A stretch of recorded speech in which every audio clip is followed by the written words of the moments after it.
Tonight, we retaking a closer look at the tragic UPS cargo jet accident that occurred shortly after takeoff from Louisville, Kentucky.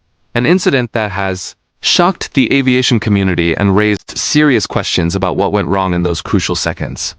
This aircraft, loaded with more than 34,000 gallons of fuel and operating at maximum takeoff weight, was on its way to Honolulu.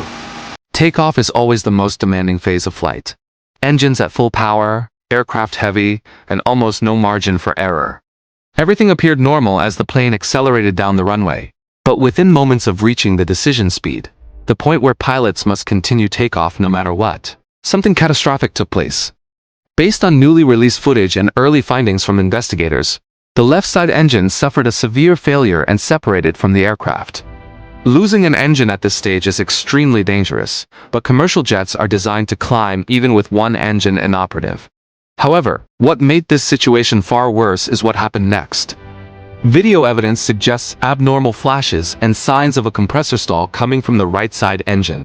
A compressor stall is a violent disruption inside the engine that causes loss of thrust.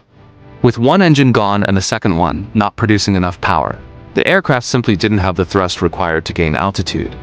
The pilots attempted to rotate and lift off, but the aircraft could barely climb beyond a few dozen feet. Inside the cockpit, multiple alarms and warnings would have erupted instantly. The crew had only seconds to diagnose what was happening while still trying to maintain control. Despite their efforts to gain altitude and steer away from buildings and obstacles, the lack of power meant the aircraft began to lose lift and veer left. It struck power lines and structures just beyond the runway, resulting in a devastating crash. The NTSB is now examining every piece of the wreckage to determine the exact sequence of failures and whether the second engine was damaged by debris from the first.